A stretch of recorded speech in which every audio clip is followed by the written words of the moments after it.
మా latest videos కోసం మా ఈ తెలుగు న్యూస్ ఛానల్ సబ్స్క్రైబ్ చేసి గంట సింబల్ యాక్టివేట్ చేసుకోండి. రేపే సంక్రాంతి గురువారం. ఈరోజు రాత్రి 12 లోపు గ్యాస్ పొయ్యి కింద ఇది ఒక్కటి పెడితే చాలు, సంవత్సరమంతా కూడా డబ్బు వస్తూనే ఉంటుంది. కూటికి లేని వారు కూడా కోట్లకు పడగలెత్తుతారు. డబ్బు సమస్యల నుండి విముక్తి లభిస్తుంది. లక్ష్మీదేవి అనుగ్రహం కలుగుతుంది. కష్టాలన్నీ కూడా పోతాయి. ఈ సంవత్సరమంతా బాగుంటుంది. అంటే మళ్ళీ వచ్చే సంక్రాంతి వరకు మీకు అస్సలు ధనానికి లోటనేదే రాదు. ధన సమస్యలు రావు. ధనం వస్తూనే ఉంటుంది. చాలా మంచి రిజల్ట్ వస్తుంది. మీ జాతకం అద్భుతంగా మారుతుంది. ధన ద్వారాలు తెరుచుకొని 4 వైపుల నుండి ధనం వస్తుంది. మరి ఇంతకీ ఈ సంక్రాంతి రోజు గ్యాస్ పొయ్యి కింద ఏం పెట్టాలి అనే విషయాన్ని ఇప్పుడు మనం ఈ వీడియోలో వివరంగా తెలుసుకుందాము. అంతకంటే ముందు మన సనాతన ధర్మాన్ని ఇష్టపడే వారంతా ఈ వీడియోకి ఒక లైక్ కొట్టి కామెంట్ బాక్స్లో జై శ్రీమన్నారాయణ అని కామెంట్ చేసి మన సాంప్రదాయాన్ని నలుగురికి తెలియజేయండి. సంక్రాంతి అంటేనే మన తెలుగువారికి పెద్ద పండుగ, కొత్త వెలుగులను పంచే పండుగ. ఈ పండుగ రోజున మన ఇంట్లోని ఆడవారు కొన్ని సాంప్రదాయాలను పాటిస్తే ఆ ఇల్లంతా సుఖ సంతోషాలతో వర్ధిల్లుతుంది. ముఖ్యంగా సంక్రాంతి రోజున ఆడవారు సూర్యోదయానికి ముందే నిద్రలేవాలి. నిద్రలేచిన వెంటనే ఇంటి ముందు వాకిలిని శుభ్రం చేసుకుని కల్లాపి చల్లి చక్కని చుక్కల ముగ్గును తీర్చిదిద్దాలి. ఆ ముగ్గు మధ్యలో ఆవు పేడతో చేసిన గొబ్బెమ్మలను పెట్టి వాటిని పసుపు కుంకుమలతో చేమంతి పూలతో అలంకరించుకోవాలి. ఇలా సంక్రాంతి ఉదయాన్నే ఇంటి ముందు ముగ్గు వేసి గొబ్బెమ్మలను పెడితే సాక్షాత్తు ఆ మహాలక్ష్మీదేవి సంతోషించి మీ ఇంట్లోకి నడిచి వస్తుందని పెద్దల నమ్మకం. ముగ్గు వేయటం పూర్తయిన తర్వాత తలస్నానం చేసి శుచిగా ఉండే దుస్తులు ధరించాలి. సంక్రాంతి పండుగ నాడు ఆడవారు ముఖ్యంగా ఆకుపచ్చ లేదా గులాబీ రంగులో ఉండే దుస్తులను ధరించాలి. ఈ రంగులు శుభానికి మరియు సమృద్ధికి సంకేతాలు. సంక్రాంతి రోజున ఈ రంగు బట్టలు ధరిస్తే ఆ సంవత్సరమంతా మీకు అన్ని విషయాలలోనూ కలిసి వస్తుందని, లక్ష్మీ కటాక్షం సిద్ధిస్తుందని. ఇలా శుభ్రమైన వస్త్రాలు ధరించిన తర్వాత పూజ గదిని అలంకరించుకోవాలి. మీ కులదైవాన్ని లేదా మీకు ఇష్టమైన దైవాన్ని మనస్ఫూర్తిగా స్మరించుకోవాలి. పూజ అంటే ఏదో హడావిడిగా భారీగా చేయవలసిన అవసరం లేదు. మనసు నిండా భక్తితో చిన్న దీపం వెలిగించి దేవుడి ముందు ప్రార్థన చేసుకుంటే సరిపోతుంది. ఈరోజు దేవుడికి నైవేద్యంగా కట్టు పొంగలిని కానీ లేదా చక్కెర పొంగలిని కానీ వండి సమర్పించాలి. ఉదయం పూట ఇలా దైవ ప్రార్థనతో పండుగను ప్రారంభించడం వల్ల మనసు ప్రశాంతంగా ఉంటుంది. ఇక మధ్యాహ్నం సమయం మన పితృదేవతలను అంటే మన పెద్దలను స్మరించుకోవడానికి కేటాయించాలి. చాలామందిలో ఒక సందేహం ఉంటుంది, పెద్దలకు ఎప్పుడు పెట్టాలి అని. కొందరు సంక్రాంతి పండుగ రోజే పెద్దలకు నైవేద్యాలు పెడతారు. మరికొందరు కనుమ రోజున పెట్టుకుంటూ ఉంటారు. దీనికి సంబంధించి ఖచ్చితమైన నియమం ఏమీ లేదు. మీ ఇంటి ఆచారాన్ని బట్టి మీ పెద్దలు ఏ రోజున పాటించారో అదే రోజున మీరు కూడా ఈ కార్యక్రమాన్ని చేసుకోవచ్చు. సంక్రాంతి అయినా కనుమ అయినా మీ పద్ధతి ప్రకారం ఏ రోజైనా పెద్దలకు పెట్టుకోవచ్చు. దీనికోసం మీరు ఇంట్లో వండుకున్న పిండి వంటలు, అన్నము, కూరలు అన్నిటినీ ఒక అరటి ఆకులో కానీ లేదా ప్లేట్లో కానీ వడ్డించి మీ ఇంట్లో ఉన్న పెద్దల ఫోటోల ముందు ఉంచాలి. ఆ ఫోటోలకు దండం పెట్టుకుని వారి ఆశీస్సులు తీసుకోవాలి. ఒకవేళ మీ దగ్గర పెద్దల ఫోటోలు లేకపోయినా కంగారు పడవలసిన పని లేదు. మన సాంప్రదాయంలో దీనికి ఒక చక్కని మార్గం ఉంది. మీ ఇంటి గోడ మీద పసుపుతో కానీ లేదా శుద్ధతో కానీ గోవిందనామం వేసుకోవాలి.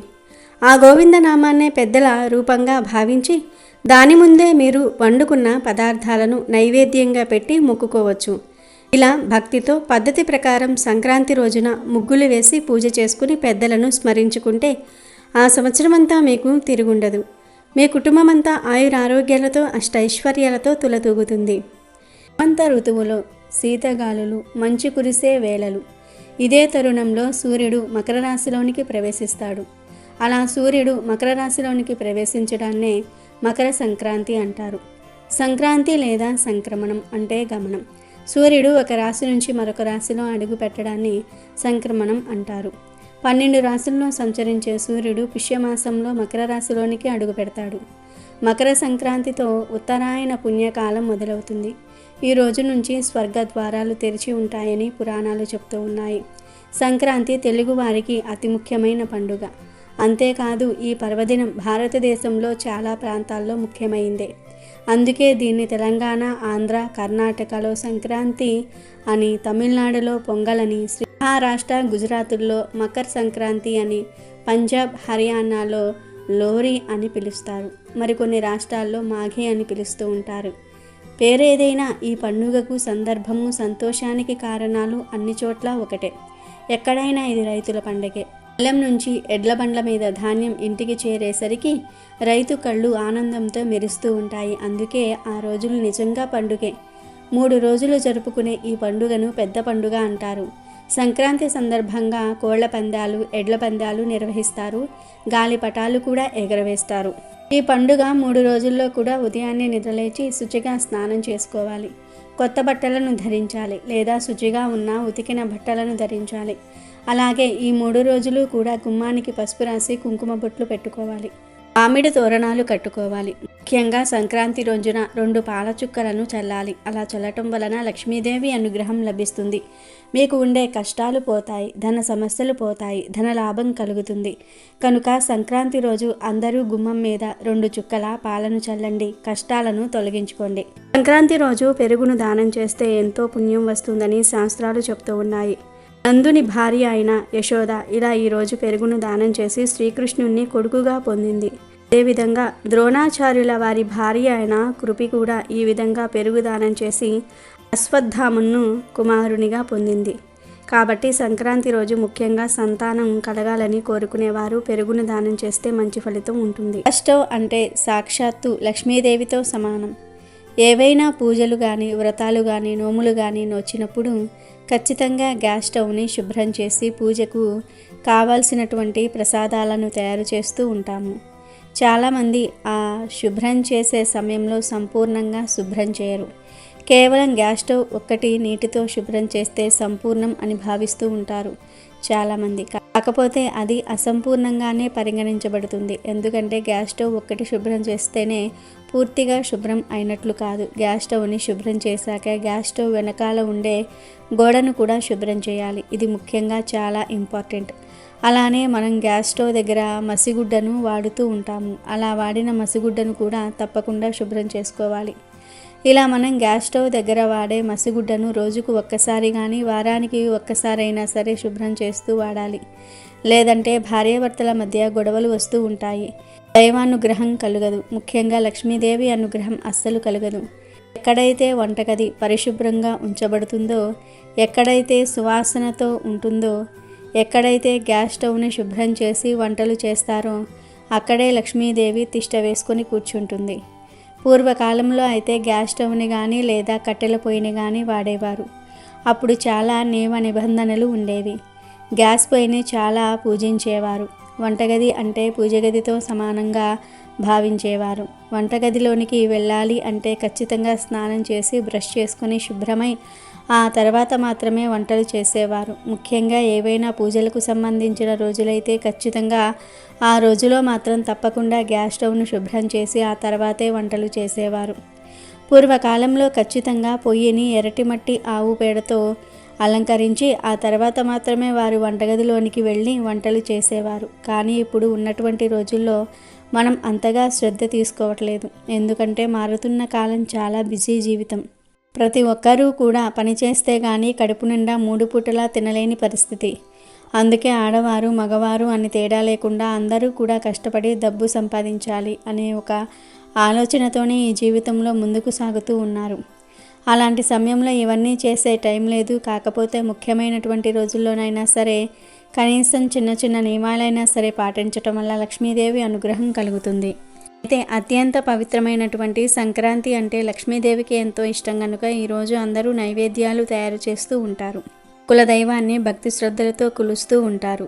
ఈరోజు నైవేద్యాలు తయారు చేసే సమయంలో ఖచ్చితంగా గ్యాస్ స్టవ్ వెనకాల ఉండే గోడను, మసుగుడ్డను గ్యాస్ స్టవ్ చుట్టుప్రక్కల పరిశుభ్రంగా చేసేసి ఆ తర్వాత శుచిగా స్నానమాచరించిన తర్వాత మాత్రమే ప్రసాదాలు, నైవేద్యాలు తయారు చేసుకోవాలి. అంతేకాదు ఈరోజు మీ ఇష్టదైవాన్ని ఎంత శ్రద్ధగా, ఎంత భక్తిగా, ఎంత నమ్మకంతో కొలిస్తే అంత మంచి ఫలితాలను చవి చూస్తారు. మీ జీవితంలో ఉండే కష్టాలు అనేవి ఖచ్చితంగా తీరిపోతాయి.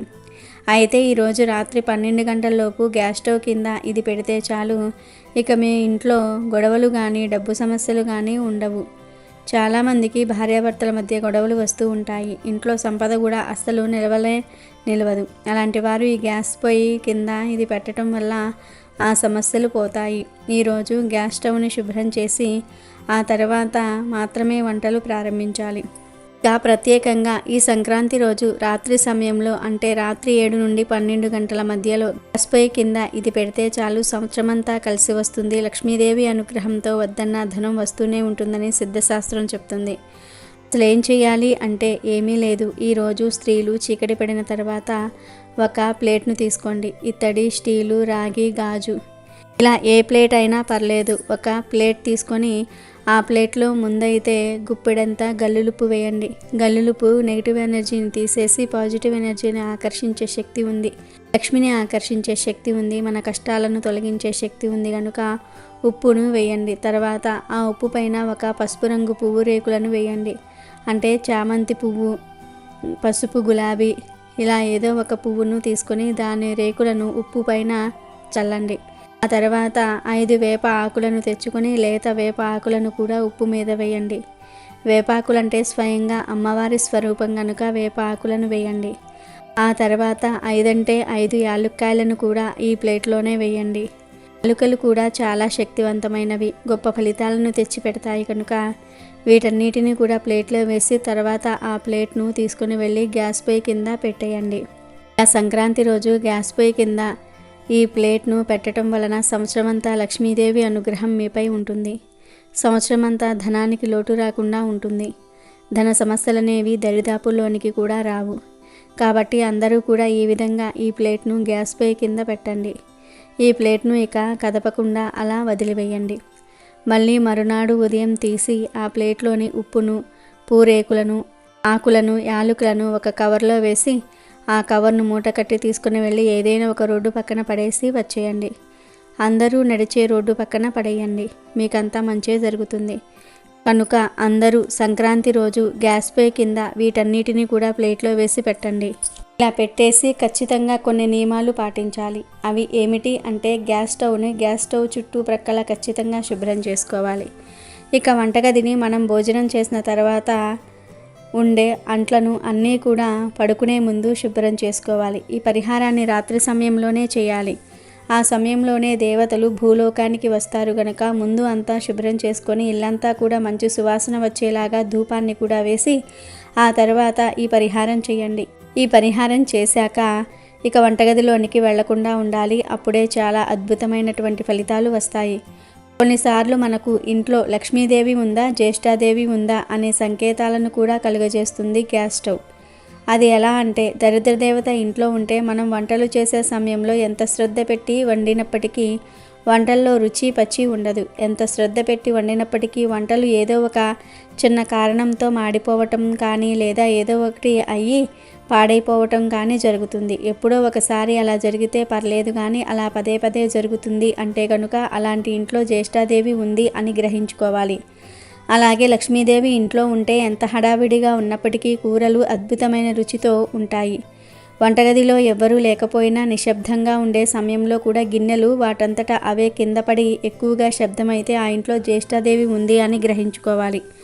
అదేవిధంగా ఎవరూ లేని సమయంలో కూడా చిన్నగా గజ్జల శబ్దం వస్తే ఆ ఇంట్లో లక్ష్మీదేవి ఉంది అని గుర్తించుకోవాలి. స్టవ్ పైన పాలు పొరపాటున పొంగితే అది లక్ష్మీదేవి సూచనకు అంటే లక్ష్మీదేవి రాకకు సూచన అని గుర్తుంచుకోవాలి. ఇలాంటి నియమనిష్టలు, ఇలాంటి కొన్ని సూచనలు, సంకేతాలు ఇంట్లో లక్ష్మీదేవి ఉందో జ్యేష్ఠాదేవి ఉందో తెలుపుతూ ఉంటాయి. గ్యాస్ స్టవ్ అంతటి శక్తివంతమైనటువంటిది. ఉదయం లేచిన దగ్గర నుంచి రాత్రి పడుకునే వరకు గ్యాస్ స్టవ్తో ఏదో ఒక పని ఉంటూనే ఉంటుంది.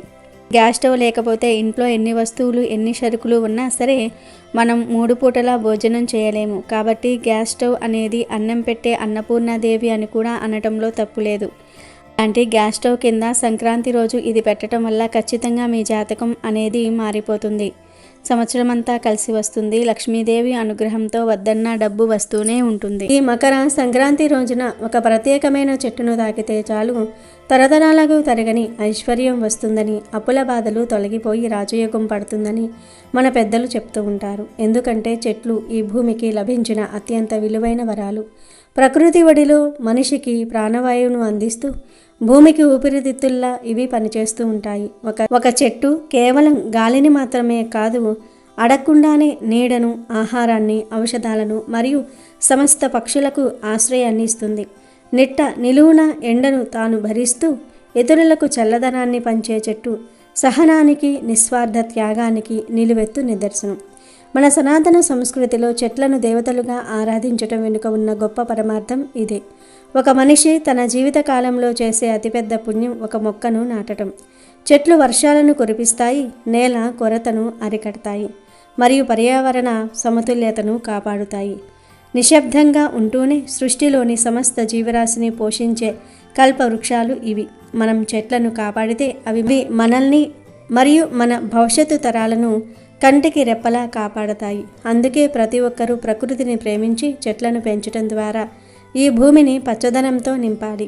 మన ఉనికి, మన ఆరోగ్యం మరియు మన ఐశ్వర్యం అన్నీ చెట్లతోనే ముడిపడి ఉన్నాయి. ఇక ఈ మకర సంక్రాంతి రోజున ఒక ప్రత్యేకమైన చెట్టును ఖచ్చితంగా తాకాలి అని శాస్త్రంలో ఉంది. మరి ఆ అద్భుతమైన చెట్టు మరేదో కాదు, సాక్షాత్తు శ్రీ మహావిష్ణువుకు అత్యంత ప్రీతికరమైన మంగళకరమైన రేగి చెట్టు. దీనినే సంస్కృతంలో బదరీ వృక్షం అని కూడా పిలుస్తూ ఉంటారు. రేగి చెట్టు కేవలం ఒక మొక్క మాత్రమే కాదు, అది సాక్షాత్తు లక్ష్మీనారాయణుల అనుగ్రహానికి నిలయం. పురాణాల ప్రకారం బద్రీనాథ్ క్షేత్రంలో శ్రీ మహావిష్ణువు ఘోరమైన తపస్సు చేస్తున్నప్పుడు మహాలక్ష్మి రేగి చెట్టు రూపంలో ఆయనకు నీడను ఇచ్చిందని చెప్తూ ఉంటారు. అందుకే రేగి చెట్టును తాకటం అంటే సాక్షాత్తు ఆ లక్ష్మీ నారాయణుల పాదాలను స్మృశించటంతో సమానం. ఈ మకర సంక్రాంతి రోజున సూర్యుడు మకర రాశిలోనికి ప్రవేశించే పవిత్ర ఘడియల్లో ఈ రేగి చెట్టును తాకటం వల్ల మీ శరీరంలోని ప్రతి కణం శక్తివంతమవుతుంది. మన సనాతన ధర్మంలో సంక్రాంతి పండుగకు రేగి పళ్లకు విడదీయలేని బంధం ఉంది. భోగి రోజున చిన్నపిల్లలకు భోగి పళ్ళు పోస్తారు. అందులో ప్రధానమైనవి రేగి పళ్ళు. ఈ పళ్లను పిల్లల తలపై పోయటం వల్ల వారి మీద ఉన్న దిష్టి తొలగిపోయి సాక్షాత్తు నారాయణుడు వారిని రక్షిస్తాడని నమ్ముతూ ఉంటారు. అంతటి మహత్తు ఉన్న రేగి చెట్టును ఈ సంక్రాంతి రోజున దర్శించుకుని తాకటం వల్ల మీ జీవితంలో ఉన్న దరిద్రము, కష్టాలు పటాపంచలైపోతాయి. రేగి చెట్టుకు ఉన్న ఆధ్యాత్మిక శక్తి అమోఘమైనది. ఇది మన చుట్టూ ఉన్న వాతావరణాన్ని శుద్ధి చేయటమే కాకుండా మనలో ఉన్న ప్రతికూల ఆలోచనలను తొలగించి సకల దేవతల ఆశీర్వాదం మనకు అందేలాగా చేస్తుంది. మకర సంక్రాంతి నాడు సూర్యోదయ సమయంలో కానీ లేదా రోజంతా మీకు ఎప్పుడు వీలున్నా సరే దగ్గరలో ఉన్న రేగి చెట్టు దగ్గరకు వెళ్ళండి. ఆ చెట్టును ప్రేమగా, భక్తితో తాకండి. రేగి చెట్టుకు ముళ్ళు ఉన్నా అది ఇచ్చే ఫలం ఎంతో తీయగా ఉంటుంది. ఇది మన జీవితానికి ఒక గొప్ప పాఠం చెప్తుంది. జీవితంలో ఎన్ని కష్టాలు, ఆటంకాలు ఎదురైనా చివరకు దైవ కృపతో మనం తీపి ఫలితాలను పొందుతామని ఈ చెట్టు మనకు గుర్తు చేస్తుంది. ఈ పవిత్రమైన రోజున రేగి చెట్టు మొదట్లో కొంచెం నీరు పోసి పసుపు కుంకుమలతో అలంకరించి వీలైతే ఒక నెయ్యి దీపం వెలిగించండి. ఆ తర్వాత ఆ చెట్టును 11 సార్లు తాకుతూ మీ మనసులోని కోరికను చెప్పుకోండి. మీకు ఉన్న ఆర్థిక ఇబ్బందులు, అప్పుల బాధలు, ఇంట్లో ఉన్న మనస్పర్ధలు అన్నీ ఆ బద్రీమాతకు విన్నవించుకోండి. ఇలా చేయటం వల్ల మీ జాతకంలో ఉన్న గ్రహదోషాలు, ముఖ్యంగా శని మరియు రాహు దోషాలు కూడా తొలగిపోయి అదృష్టం మీ తలుపు తడుతుంది. ముక్కోటి దేవతలు మెలుకునే ఈ ఉత్తరాయణ కాలంలో రేగి చెట్టును తాకిన వారికి అష్టైశ్వర్యాలు సిద్ధిస్తాయని రాజయోగం పడుతుందని మన శాస్త్రాలు ఘోషిస్తూ ఉన్నాయి. రాజయోగం అంటే కేవలం ధనవంతులు అవటం మాత్రమే కాదు, మీరు చేసే ప్రతి పనిలో విజయం లభించటం, సమాజంలో గౌరవం పెరగటం, మీ పిల్లలు ఉన్నత స్థితికి చేరుకోవటం, కుటుంబంలో కలకాలం ఉండే సుఖ శాంతులు ఇవన్నీ కూడా రాజయోగంలో భాగమే. ఆ రేగి చెట్టు అనుగ్రహం ఉంటే మీకు ఇవన్నీ సాధ్యమవుతాయి. ఎవరైతే దీర్ఘకాలంగా అనారోగ్యాలతో బాధపడుతూ ఉన్నారో, ఎవరికైతే సంపాదన ఉన్నా చేతిలో డబ్బు నిలవటం లేదో అటువంటి వారందరూ ఈ సంక్రాంతి పండుగ రోజున తప్పకుండా రేగి చెట్టును తాకి ప్రార్థించాలి. మీ రేగి చెట్టు నుండి వచ్చే గాలిని కాసేపు పీల్చండి. ఆ గాలిలో ఉండే దైవిక శక్తి మీ ఊపిరితిత్తులను, మీ రక్తాన్ని శుద్ధి చేస్తుంది. ఆ తర్వాత మీలో కొత్త ఉత్సాహం, ధైర్యము కలుగుతాయి. ఈ సృష్టిలో ప్రతి వృక్షానికి ఒక ప్రత్యేకత ఉంటుంది. కానీ రేగి చెట్టుకు మాత్రం విష్ణుమూర్తి తపస్సు చేసిన బద్రీవనపు పవిత్రత ఉంటుంది. కాబట్టి మీ ఇంటి దగ్గర కానీ, మీ వీధిలో కానీ, పొలాల్లో కానీ ఎక్కడ రేగి చెట్టు కనిపించినా అశ్రద్ధ చేయకండి. ఈ సంక్రాంతి పండుగ వేళ ఆ చెట్టును తాకటం ద్వారా మీరు పొందే పుణ్యం కోటి యజ్ఞాలు చేసిన ఫలితంతో సమానం. సంక్రాంతి రోజున దాన ధర్మాలు చేయటం ఎంత ముఖ్యమో దేవతా వృక్షాలను సేవించటం కూడా అంతకంటే ముఖ్యం. నమ్మకంతో, నిశ్చలమైన మనసుతో మీరు ఈ పరిహారం చేస్తే ఈ ఏడాది పొడవునా మీకు ధనానికి ఎటువంటి లోటు ఉండదు. మహాలక్ష్మి మీ ఇంట్లో స్థిర నివాసం ఉంటుంది. ఆ చెట్టులోని అద్భుత శక్తులు మీ శరీరంలోనికి ప్రవేశించి మీ దశను మారుస్తాయి. నెగిటివ్ ఎనర్జీ మొత్తం పోయి పాజిటివ్ ఎనర్జీ మీ సొంతమవుతుంది.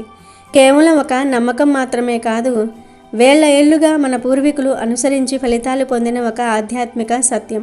మకర సంక్రాంతి రోజున సూర్యుడికి ఇచ్చే గౌరవం ఎంత గొప్పదో, భూమిపై ఉన్న వృక్ష సంపదకు ఇచ్చే గౌరవం కూడా అంతే గొప్పది.